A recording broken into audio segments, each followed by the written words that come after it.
Nice.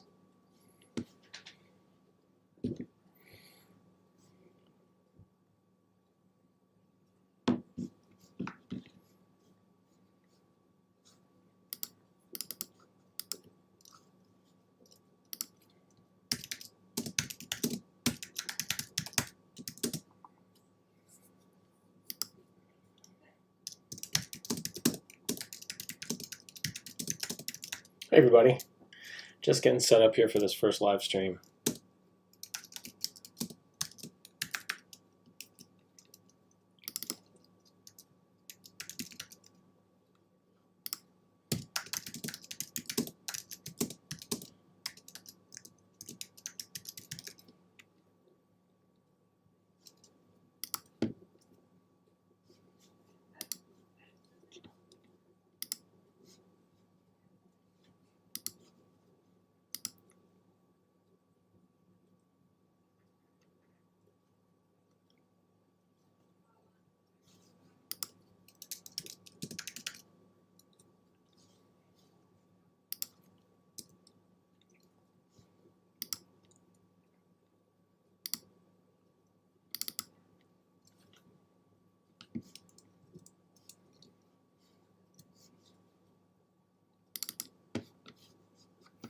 Almost there. Sorry. Didn't know there was so much stuff to do after I clicked start.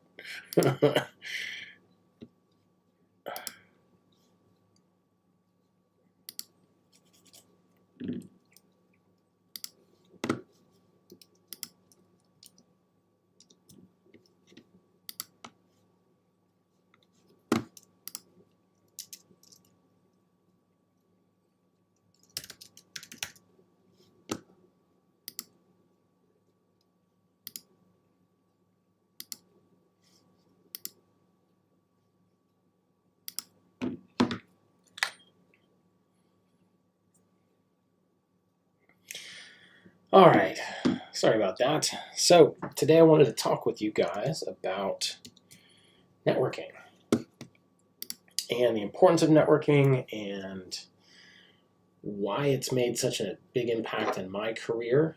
So kind of speaking from personal experience, as well as just wanted to kick off the new year with something different. Obviously I've been doing YouTube videos for a couple years now, year and a half, and I very much take the edit and upload approach. I haven't done any live streams up until now, at least not here on YouTube. And so I thought that this would be a pretty cool way to, wow, this is distracting, watching myself with the time delay over there. So I just thought a live stream would be a pretty cool way to do something a little bit different, What I don't know is how to link this out in order to share it with people. Nope.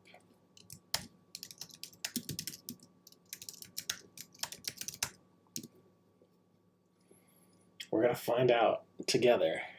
Oh, it's just on my channel. Okay, cool.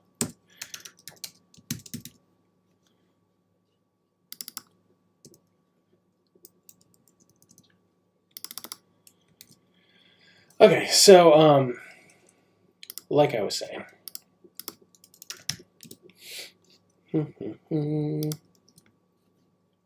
nothing like doing this all on the fly, right?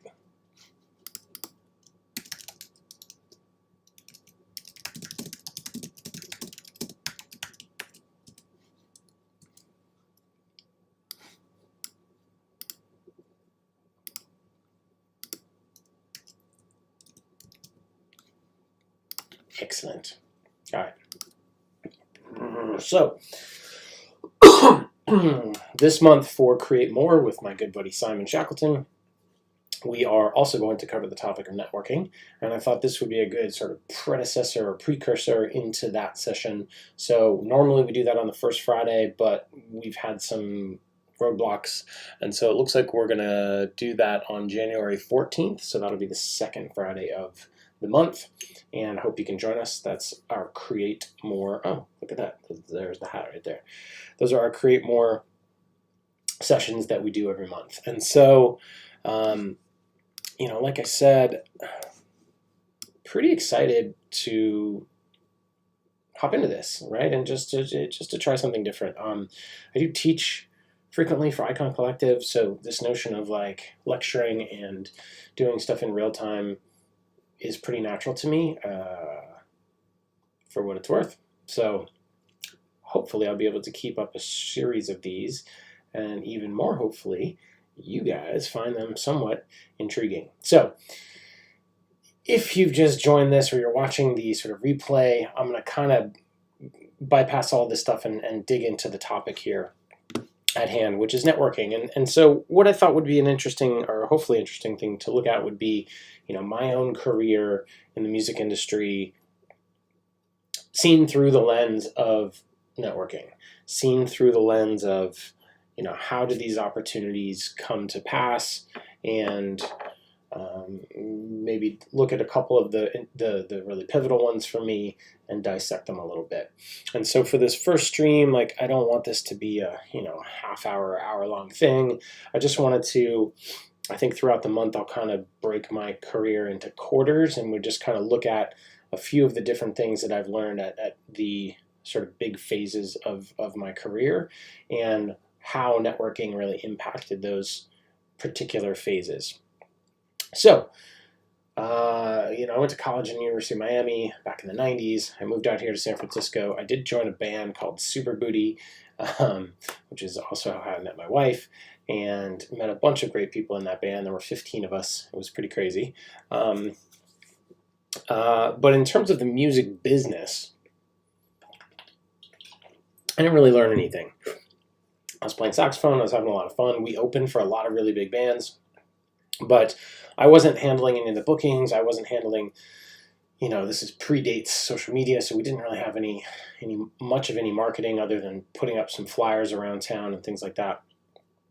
And so while I was active, and I was also starting to DJ at that point in time, I wasn't really meeting people in the industry, so to speak, right?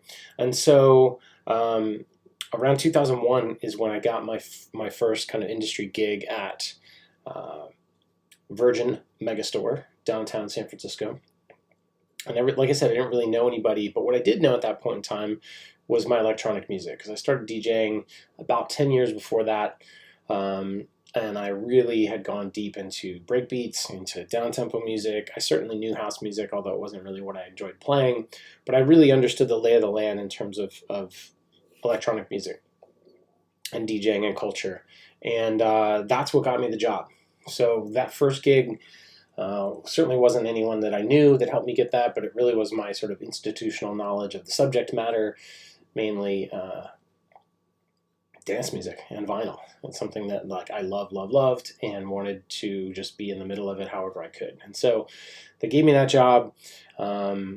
Throughout the course of that, we moved the dance music section up to its own room in the second floor of the record store. So we had our own private doors and our own sound system in there, and it was really, really cool, actually. And this was really the beginning of my professional network within the industry, right? And so what I learned at Virgin was the ridiculous impact of interpersonal relationships, and how the way you treated someone very much, and what they thought of you, i.e. my personal brand, really impacted how effective I was going to be able to do that particular job, right?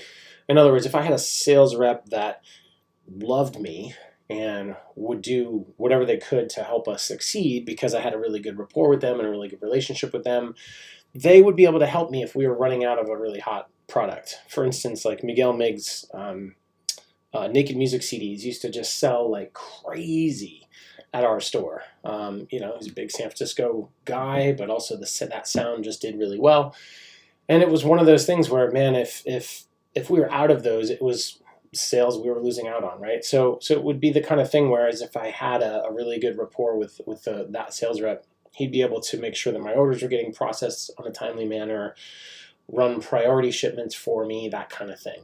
The other piece was, and this was the more fun side, was those same sales reps. So every music distributor, all the majors and most of the indies, all had their own unique sales rep that would come in on a monthly, maybe bi-monthly basis to us. The majors would be there almost every week. The indies would be there probably every other week. And what they would do is they'd bring their new catalog, because a lot of paper got printed in those days. They'd bring their new catalog and they'd bring us promo CDs.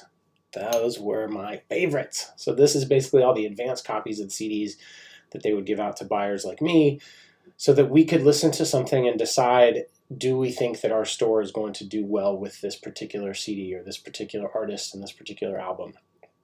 And you know, what we found was, what I found was the cooler I was with those sales reps, the more copies of those promos that they would give us, right? And we needed more than one. We would have, if you guys had never been to this record store, it was amazing. It was 3 huge stories. It's now like an H&M or something. It was 3 stories of nothing but music and DVDs, and every major genre had a huge section. And then in the 4th floor was all the offices and all the warehousing.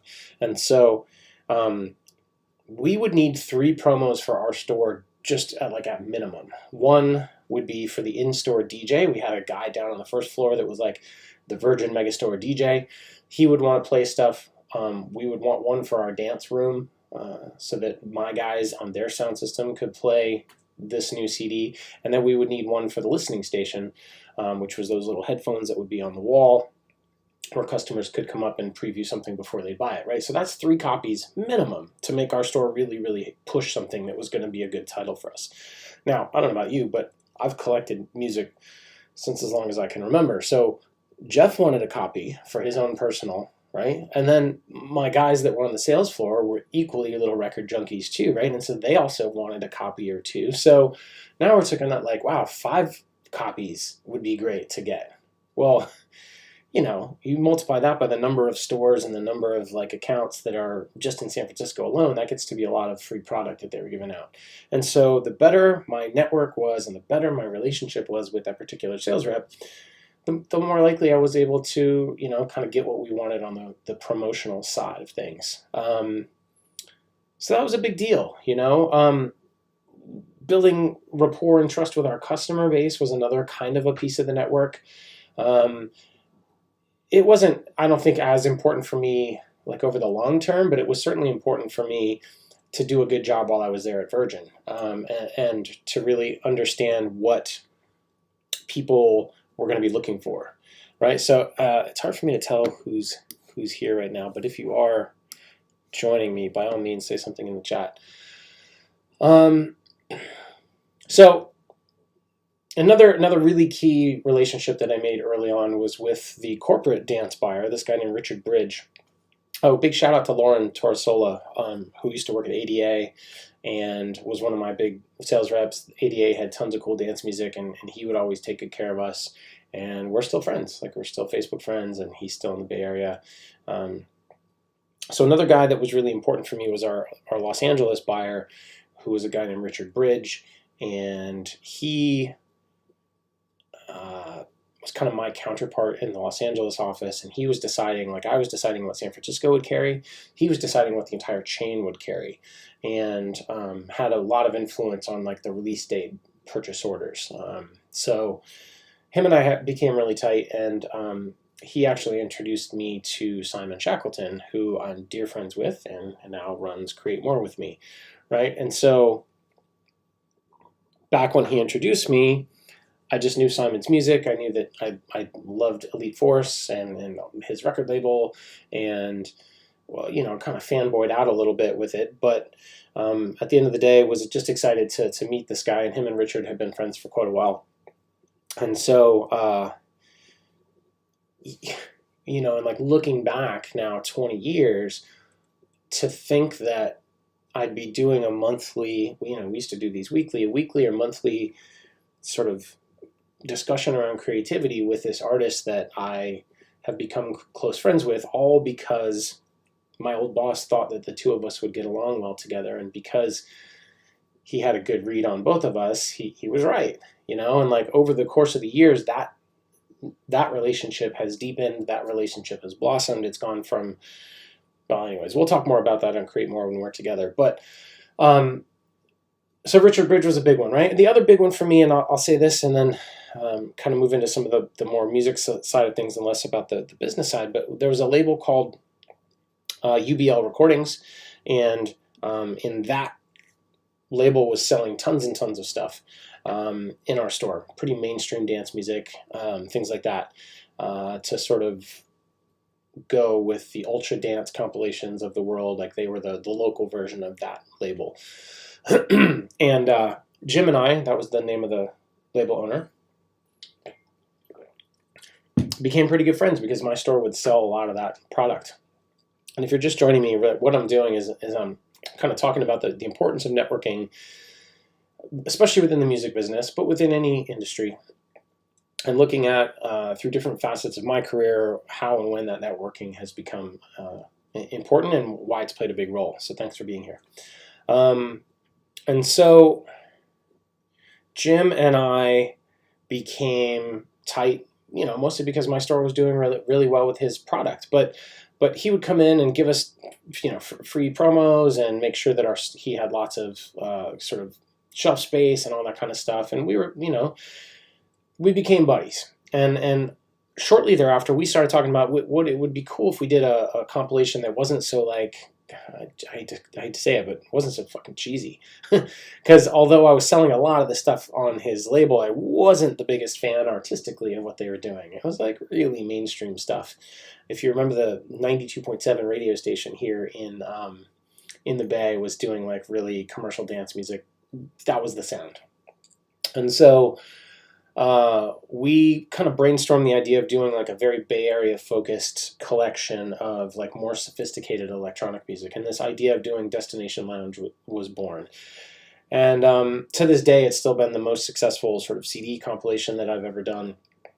We put together a dual CD compilation, one house music disc and one downtempo disc, all Bay Area music. I licensed all the stuff. I DJ mixed one of the CDs. The other one was just, you know, tracks because it wasn't really mixed. So I produced the whole thing. I artwork directed the whole thing. I got someone from my network, Jody Gianni, to shoot the cover photo and to shoot a lot of the photography that was in the booklet. We put together like a 25 or 30 page booklet for this thing. And so, again, I'm providing opportunities for people in my network, like my friend who was a photographer at the time and still is. Hi, Jody. And paired that with the opportunities from my music business world and got to do a really cool artistic opportunity as a DJ, right? So, you know, all my little worlds at that point sort of collided for this really, really cool project. And where did I find all the music? Well, I leaned on my network, right? I leaned on the Bay Area labels, those Bay Area DJs who were already coming into my store and shopping, the guys that I knew were producing, the guys that I knew were running labels. And those are the people that we reached out to and licensed tracks for this compilation. And partly because the music was great, and partly because the artwork looked ridiculously good, and the packaging looked really, really, really good. It became the #1 selling CD, or the #1 selling dance CD in our store for the entire year. It just wouldn't stop selling. And so, had I not developed a good relationship with the guy that ran that label, that opportunity never would have come to me, right? I wouldn't have been able to go on this like cool photo shoot with my friend Jody running around San Francisco doing nightclub photos, right? Like, little decisions we make at seemingly non-important points of our career can sometimes be a fork in the road that like leads to something really, really big or really, really important, or at the very least, really, really fun. And so I'm a big proponent of this idea of, you know, really take care of people, right? Provide value. Don't be a dick. You guys have heard me say this kind of stuff before. But when you live day in and day out in that same kind of a realm, you're really trying to provide value. You're really trying to like not screw people over and to do what you say you're going to do and to connect people, good things start to happen, right? So around that time I was already DJing and I was playing sax a lot in the city. And there was this guy Sensei who, if you're in San Francisco and in the house music scene, you probably know him. he was playing live keyboards a lot.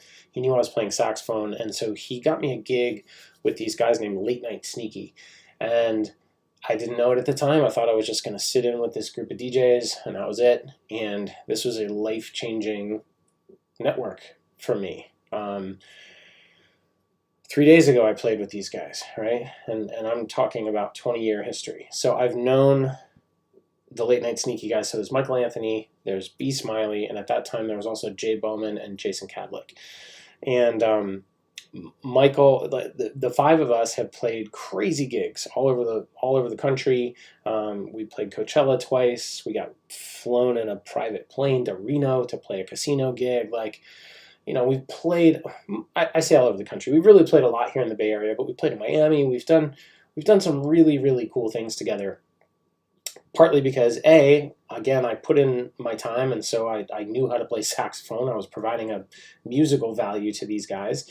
I was also DJing a lot with them at that time, and I just didn't know at the time it would be like that. It was just some random club night gig, right? And little by little, I sort of started to get more and more on the in with them. The other piece around that is not only have I been able to play some great music gigs with them, and Jay Bowman, our guitarist, has since gone on to be the lead guitarist for Spearhead and Michael Franti, and so he's been incredibly successful as well, and always a fun guy to hang out with. But the other piece was our percussionist, Jason Cadlick, ended up getting me my next gig, and so, or at least helping me get it. So when I left Virgin around 2005, I think it was kind of right at the beginning of iTunes, and right as the CD market was starting to get a little bit slippery. And he had already started working at this company called InGrooves, and he asked me if I wanted to sign as an artist to have them distribute my music. And I didn't really even understand what that meant, but I said, sure, why not? And so I brought my little CD. I had an original CD out at the time. I brought my little CD there to the office, and I signed his contract. And I think we like ripped my CD into digital files, and they got me up on iTunes, and it was a miracle, right? And very shortly thereafter, he called me and said, "Hey, Jeff, we're looking for somebody part-time. Do you think it would be something you'd be interested in?" And so this next phase of my career, which is what we'll get into next week, was really a massive blossoming in terms of the relationships that I was able to cultivate. And it was, the reason I walked in the door for the first time was because of my existing network. And so I'll get into some more tips and tricks around networking as well. Like, I don't want this to just be the me show, but I just did want to sort of illustrate that I've got a lot of experience around this, and like why this works and why this is important. And the hope is that, if you stay with me for any of this video, you are somewhat interested in maybe my backstory. But at the end of the day, like throughout this little series, what I'm hoping to do is going to be to help you guys get more comfortable with networking, and to give you some tips and tricks and tools that you'll be able to use to build your own network, and go on to some success of your own. And so I think that's about all I got. Oh, the thing I forgot to mention was all these in-stores that we used to do. And so, not to name drop, but I had massive artists come through that record store, and if they put on a new CD and they were on tour, we would try to get them to come into the store and do an in-store DJ set for me. And so I got to open for guys like The Crystal Method, for Cascade, for Tiesto, for Paul Van Dyke, Deep Dish, like these massive artists. And to this day, Cascade and Scott from Crystal Method and I are still in contact with each other, and throughout the years we've sort of done different things together, and largely in part because early on in their career, like I was able to provide some value to them, provide an opportunity to them, and really, and then not be scared to just, stay in contact and nurture that relationship once the opportunity to get to know somebody was there. And so if I leave you with anything this week, it's this. It's don't be scared to reach out and call somebody. Don't be scared to, reach out and reconnect with somebody that's already in your network. I think a lot of us, and I'm guilty of this too, a lot of us absolutely fall into this trap of like, looking to build new connections in our network, new customers to our funnel, new people to our brand. And at the end of the day, it's a lot easier to cultivate and nurture those existing relationships that we have than it is to go and find new ones. So if I leave you with anything this week, it's that thought, which is let's nurture some of the relationships that we've built over the course of the career that you've got already, and let's see how we can reflect some of those into some new opportunities for this coming year. All right, so thanks for being here. I appreciate it. Hopefully this was fun. I have no idea how this is going to come out. I really hope it comes out because I did it. I didn't really test much. I just kind of hit stream and started, but it looks like it's working, so I think it's working. Yeah. Questions, comments, leave them below. If you dig this, please subscribe. I'd love this subscription here on the channel. Going to be a big year for me on the photography side, and I'm excited to grow